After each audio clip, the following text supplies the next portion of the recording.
Now I would like to call Mr. Tauseef A. Mushtaq from UAE, who is a UAE-based sustainability consultant with deep expertise in water and environmental governances. Good afternoon. Stewart has said that ethics is knowing the difference between what you have a right to do and what is right to do. This is good to understand. The next is Henry Ford. A business that makes nothing but money is a poor business. Just understand this concept because I'll be concluding on the basis of that. So first see the regulation part. The ESG is already up and running in Pakistan and in South Asia and globally as well, which is the environmental, social and governance frameworks. We are adopting those. The core of this is to measure the sustainability of the societal impact actually of a business. So right now, where do we stand in Pakistan? Actually, we have ESG voluntary disclosure guidelines, which were approved, issued last year. Amendments to corporate governance also were made last year, which is actually regarding strengthening the board's oversight responsibilities concerning the sustainability priorities. And a very important aspect is the sustained online dashboard, which SSCP has worked on. And the IFRS are now in the pipeline, which is the International Financial Reporting Standards. From January 1, the period will start for listed companies actually. So we'll move on. Now, how to transition into ethics? At the core of ESG lies the business ethics actually. It is like the guiding principle that ensure companies do the right thing, even though no one is watching them.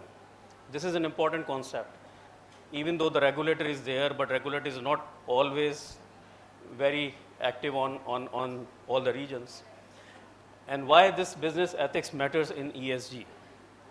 These are the 4 important points we need to focus on. Build trust with the stakeholders, enhance brand reputation, minimize the legal and financial risk for the corporate side as well, and that leads to the long-term sustainability, not just the short-term profits. We learned something from 2 case studies, so we'll do that part.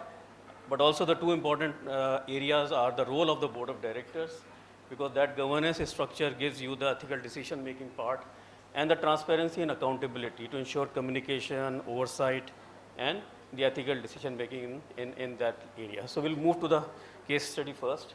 I'll spend less time on this. The defeat device for the concealment. This has happened and exposed between 2014 to 2015. It's famous with the name of Dieselgate and Emission Gate.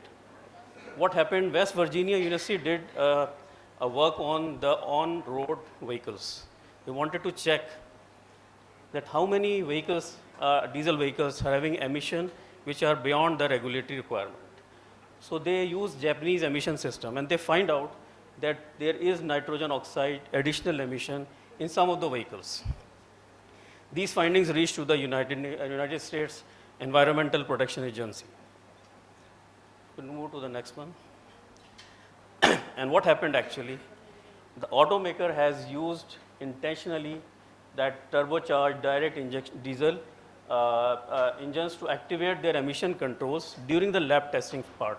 So when the vehicle being tested, the nitrogen oxide emission was controlled, but actually on road, it was 40 times higher. And they sold 11 million globally and 500,000 only in US. They saved cost and whatever, but the cost after that, due to the legal repercussions, they have to pay $33 billion in US in the fines, penalties, and financial settlements. So it was a huge cost impact because of that saving. Who was the automaker? Famous name, Volkswagen, and it was Volkswagen, Audi, Porsche, Seat, Skoda, everybody was involved there because they prioritize profit over the environmental laws and the public health. So this is an important aspect of the first case study, which I'll link to the conclusion. Maybe most of you are aware of this Bhopal disaster. पता है इसका किसी को? कौन सी company थी ये? Nobody? Union Carbide. ये classic case है. for corporate negligence, inadequate safety measures, poor emergency response, and long-lasting environmental and health toll, human toll. ये long-lasting इसका impact even today cases आ रहे हैं इस पे. Impact देखें आप इसका, and then you can see that estimated 3,000 to 8,000 deaths हुई immediate, and on long-term basis the number is very high, and 500,000 people affected with the chronic illness, disabilities. Okay, Union Carbide we have said. So there was an MIC leakage in December 1984. What is MIC? Methyl isocyanate leaked from their pesticide plant. Why this happened? This happened due to several factors and has an impact of huge to the organization. We'll see the reasons in the next slide. What they were doing actually.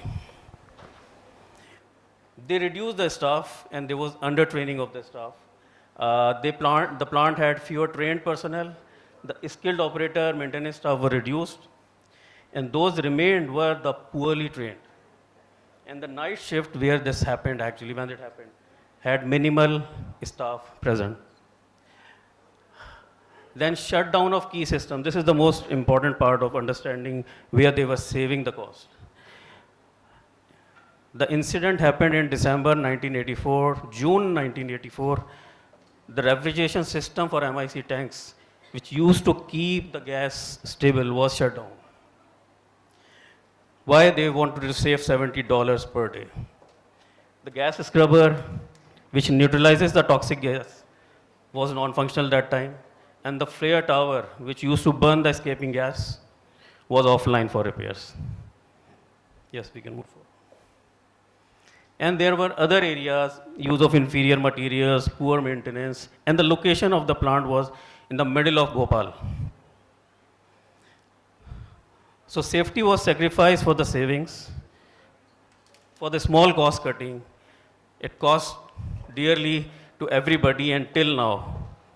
If you want to know the details of this, on Netflix there's a movie, The Railway Man. You have to see that, The Railway Man. It'll give you the sacrifice of the railway people. They minimize the damage actually on that. Yes. So how can we avoid this all? By having the ethical leadership. Because that set the ethical tone at the top, which made the mood in the middle and the buzz at the bottom for the ethical decision making. Because a business guided by conscience doesn't just count profits, it earns trust, respect, and legacy worth leaving behind.